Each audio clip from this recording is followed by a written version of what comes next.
တန်ရှစ်တန်းတော့ရောက်နေပြီစူးစမ်းလိုက်တာကြည်စမ်းမအောင်အရန်တော်တာပဲဟုတ်ပြီဒါနဲ့မင်းနာမည်ကတတိလေးဟိုကျွန်တော်နာမည်ကလေ စူပါငါသိတယ်ဒီထဲမှာရေးထားတယ်မင်းကောင်ပြောနေမင်းအတန်ကြားရတာနားတွေကိုတန်ပူရီလောင်းတဲ့တူပဲ ဟုတ်ကဲ့နော်မင်းအသက်က15နှစ်ပါခင်ဗျ15နှစ်ဟုတ်ကဲ့ဘယ်ထောင်မှကြားဘူးလားအင်းစိန်ထောင်ပါပါဟာမဟုတ်ဘူးလေတတိလေးကျွန်တော်အသက်ပြောတာဟောအသက်ကျွန်တော်အသက်ကဟာ15နှစ်မင်းတော့ကမင်းရော15နှစ်ပြီဟောမဟုတ်ကျွန်တော်အသက်က15အာဘာလဲ15အာဘာလဲ15ဆိုတော့30အသက်30မထင်ရဘူးကွာငါ60လောက်မှန်းလာတယ်အိုးကျွန်တော်လက်ဖက်စားလို့မျက်နှာရင့်နေအေးဟုတ်မယ်မင်းရွယ်တဲ့တီမီရုပ်ကကြနေတာပေါ့နော်ပညာရေးချင်းဟိုကျွန်တော်ဘွဲရပြီးပါပြီခင်ဗျအသက်30မှာဘွဲရညံ့လိုက်တာဒီလောက်ကညံ့လာဒီရွယ်လေးနဲ့အသက်20ကျော်လေးနဲ့အခု8တန်းရောက်နေပြီမင်းအသက်30ကိုမှအခုမှဘွဲရတယ်အရှက်မရှိလိုက်တာမင်းပကုံးကြီးရှင်ပြီးထိုင်နေတော့လွန်လာပြီနားလည်လားနော်ကဲအဲ့ဒီတော့ဒီကညီမလေးနဲ့မင်းကိုဟုတ်ကဲ့မေးချင်တာရှိရတယ်မင်းမေစူးစမ်းပြီးဖြေဟုတ်ကဲ့မင်းကြောက်နေနော်အားမငင်းနဲ့နော်အေးစစ်အုံနောက်ကိုထားပြီးဖြေနော်ဒီကစင်လေးကိုနံပါတ်1ပေးချင်တာကတို့မြန်မာနိုင်ငံမှာရွှေတကုံဖျားဆိုရှိတယ်သိတယ်နော်အဲ့ဒီရွှေတကုံဖျားဟာဘယ်မြို့မှာရှိပါတယ်ကိုဟုတ်လေဒီတုံးချင်မယ်နော်ဟုတ်ပြီဗျာဟုတ်ပြီမန္တလေးအဲ့လောက်မရောက်ဘူးဒီမန္တလေးနဲ့မဆိုင်ဘူးလေရွှေတကုံဖျားနဲ့မန္တလေးနဲ့မဆိုင်ဘူးပြင်မနာလောက်မရောက်ဘူးလေ तू ကပြင်မနာလောက်ကိုမရောက်တာပြင်မနာလောက်မရောက်ဘူးပကူနီးစပ်လာပြီဖြည့်စမ်းဖြစ်မယ်နော်ဖြည့်စမ်းရန်ကုန်မှာတော်လိုက်တာအမလီချက်စုနှစ်ခွက်ကမီတောက်တန်းကနေဖြစ်နေတော့တော်လိုက်တာဘဟုတုတရှိတယ်တော်ထောက်ပြီးမှမှန်းနေပြီပေါ့မင်းကိုမေးမယ်မေးပါမင်းကိုလည်းဒီဖျားနဲ့ပတ်သက်တာပဲမေးမယ်ဟာမေးပါရွှေတကုံဖျားနဲ့ပတ်သက်တာပဲမေးမယ်အမလီလွယ်လိုက်တာမေးကုန်တို့ရွှေတကုံဖျားမှာအရှိအနောက်တောင်ညွတ်စမုံကြီးလင်းမှုရှိဟုတ်ပါတယ်ဗျတောင်ဘက်မုတ်ဟာတိတယ်နော်တိပြီအဲ့ဒီတောင်ဘက်မုတ်ကနေဒီအောက်ဆုံးလှေကားထိတ်ကနေစပြီးတော့ဟိုအထက်တစ်စရန်ဒီလှေကားအထစ်ပေါင်းဘယ်နှစ်ထစ်လောက်ရှိဟိုအောက်ဆုံးကနေဟိုအထက်ပြည့်စံဒီဟုတ်တယ်လှေကလေးပေါင်းဘယ်လောက်ရှိဟုတ်တယ်အဲ့ဒါကဟို9800နဲ့အဲ့လောက်မရှိဘူးလေအဲ့လောက်မဟုတ်သေးဘူးအဲ့လောက်မဟုတ်လားဟုတ်ဟို4200နဲ့အဲ့လောက်လည်းမနေဘူးလေအဲ့လောက်လည်းမနေဘူးအဲ့ဒါဆိုရင်690နဲ့ရှိတယ်မှားနေမဖြစ်နိုင်သေးဘူးလေမဖြစ်နိုင်ဘူးဖြစ်နိုင်ဘူးတတိဟိုအဲ့လောက်ကြီးများတော့ကျွန်တော်လည်းဘယ်အတိအကျသိပါမလဲတတိလိုက်တာဒီမှာနည်းနည်းလေးထောက်ပေးလိုက်တာနဲ့တန်းငနဲ့ဖြစ်နေတယ်မြို့တို့လောက်ထောက်ပေးနေတာမသိဘူးညှက်လိုက်တာဘယ်လောက်များတော့ဘယ်လိုလုပ်သိနေတတိပတ်ဝန်းကျင်ဘဟုတုတကိုမရှိဘူးထားလိုက်တော့အဲ့ဒါဆိုတတိသိတယ်ထင်တယ်လားဒါမသိလို့မင်းကိုမင်းနေတာပေါ့ဒါမသိလို့မင်းကိုမင်းနေတာပေါ့ရှာမရှိနေတတိယစင်စင်လေးကိုဆက်မိမယ်အဲ့ဒီတောင်ဘက်မုံမှာတို့ချင်းသေးကြီးတွေရှိတယ်ဟုတ်ပြီနော်အဲ့ဒီချင်းသေးကြီးဟာဘယ်နှကောင်ရှိမလဲရှစ်ကောင်လောက်ရှိနေဘူးလေဘုရားရှိမှရှစ်ကောင်လောက်မထားဘူးအဲ့လိုမရှိဘူးမရှိဘူး6ကောင်ဆိုလဲနည်းနည်းလေးတော့လွဲနေသေးတယ်လွဲနေဖြစ်မယ်နော်ဖြည့်ပြ4ကောင်ဆိုတော့မဟုတ်သေးဘူးလေ4ကောင်တော့ကိုအဲ့ဒီပုံမှာမရှိဘူးလေနည်းနည်းလေးစဉ်းစားကြည့်လိုက်ပါဦးစဉ်းစားကြည့်ပါဦးနီးစပ်လာပါပြီတော်လိုက်တာကြည်စားနှစ်ခုသုံးခုလေးပဲအထင်ကောနဲ့စဉ်းစားလို့တော့ရှိမှာပေါ့ဘလောက်တော်လ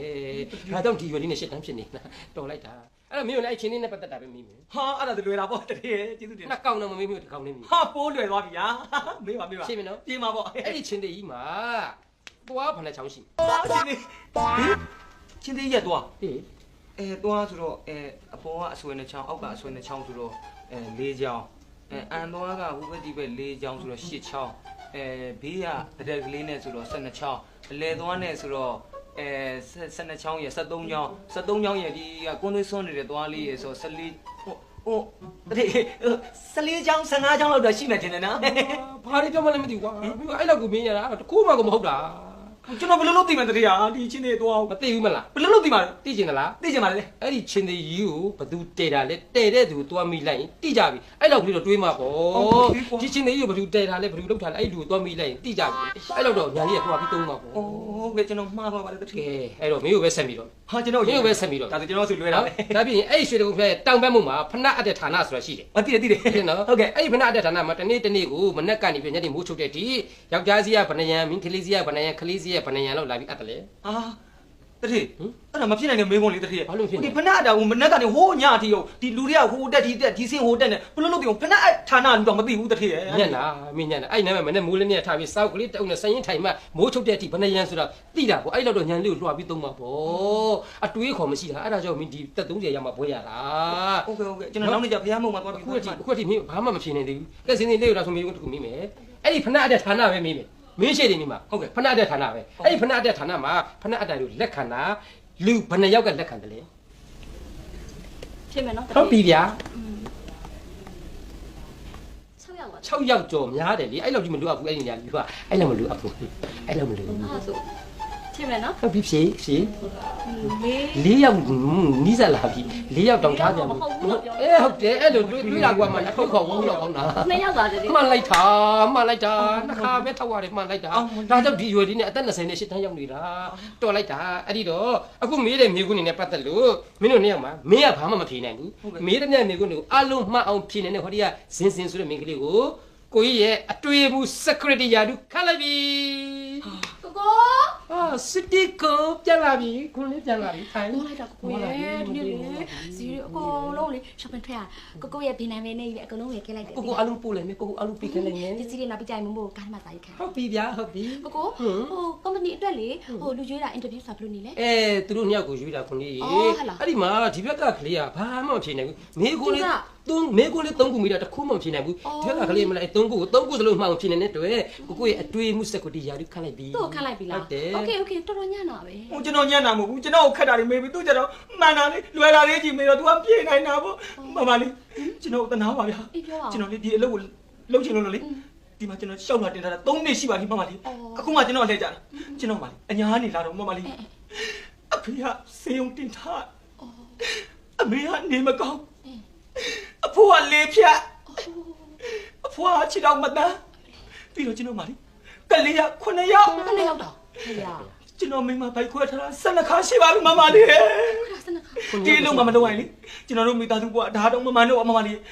မမလေးဥပဒေကဆိုအများကိုတနာကျင်တာတက်တဲ့ဥပဒေရုပ်မလေးပြောပေးရလိုက်မယ်လို့ထင်ပါတယ်နော်မမ တရားကိုမြင်တတ်တဲ့မောင်လေးပဲ ကျွန်တော်တနာပါလို့မမလေး ကို စစ်တီကို ဟိုသူကဟိုဒီထောက်တောင်ပြောနေမှာတော့ကိုရဲ့ဘာတွေညံ့လာလဲ သူ့မှာကိုမေးတဲ့မိကိုလေးတော့ဖြေနေတဲ့အရေးချင်းမရှိဘူးဘာအရေးချင်းမှမရှိတဲ့ကိုဘာလို့မှမပေးနိုင်ဘူးဘာအရေးချင်းမှမရှိဘူးသူ့မှာ မောင်လေးဘာလုပ်တတ်လဲ ကျွန်တော်လေလော်တတ်တယ်ကျွန်တော်လှဲမောင်းတတ်ပါတယ်မမလေး ကိုအိမ်ရောက်ကောင်မောင်းခိုင်းလိုက်ရအတော်ပဲ ဟုတ်လေစစ်တီကိုရဲ့ဘာသူကလှေးလော်တာတွေကားမောက်နိုင်တယ်ကားမောက်နိုင်မဆိုင်ဘူးလှေးလော်တာနဲ့ငွားလဲမောက်နိုင်တယ်ကားမောက်နိုင်တယ်မဆိုင်ဘူးလေ အိုး ဟိုကျွန်တော်မိတော့ကျွန်တော်အဲ့ဒီကားကိုလေလော်တတ်တယ် အဲကောင်းကလော်တတ်တယ်တဲ့ပြီးပြီပေါ့ ကျွန်တော်ပဲ့ခိုင်ကောင်းမယ် ဟဲ့ဘာဖြစ်လဲကားနဲ့ကားကို ဘာကောလော်လို့မရဘူးလေ ကျွန်တော်ရောသွားလို့ပါကျွန်တော်ကားလဲမောင်းတတ်တယ်လို့ပြောတာပါ အေးပါကိုရဲ့သူ့ driver ခန့်လိုက်ပါကိုကလည်း ခွန်ကလည်းကွာ ကို ခွန်တပေါ် ဒါမှတော့ကိုလူလူရေ လာပါပြီမမလေး ဒီလားသူ့ကို driver ခန့်လိုက်ပြီအဲ့တော့ကားကိုတောင်ထဲမှာအခန်းတစ်ခန်းလုပ်ပေးလိုက် driver ခန့်စီစဉ်ပေးလိုက်နောက်လေးလိုက်သွားလို့ရပြီ ဟုတ်ကဲ့မမ မမ နားပါပြီကိုလေး ရောက်လာစမ်းဟောဒီရညီမလေးကိုလေးရဲ့အတွေးမှုစကရိယာတုခန့်လိုက်ပြီအဲ့တော့သူနေဖို့အခန်းတစ်ခန်းအပေါ်မှာစီစဉ်ပေးလိုက် ဘယ်အခါကိုစီစဉ်ပေးပါလဲဘယ်အခါကိုစီစဉ်ပေးပါလဲတော်ကကိုးပုံနဲ့တော့တပုံနဲ့ရှိသေသွားမယ် သူကမလေးတယောက်တည်းအပြန်ကျရင်မိုးချုံနေတယောက်တည်းသလား သေသွားမယ်လို့ဆိုနေလားဒီမှာမင်းကို secretary လုပ်ခန့်လိုက်အဲ့တော့မနေ့ပြန်စားပြီးတော့ company မှာလာပြီးတော့အလုပ်ဆင်းမှာမနေ့ကိုကိုလာပါညနေကိုပြန်ပါထမင်းစားဖို့ကိုကြိုက်တယ်ထဲခဲ့ပါ ထမင်းတော့ဒီတက်မှာစားပြီးလိမ့်စေလေထမင်း ပဲထမင်းကိုကျွေးနေတာလေရှင်းမသိသွားတယ်လား ခွန်တပေါ်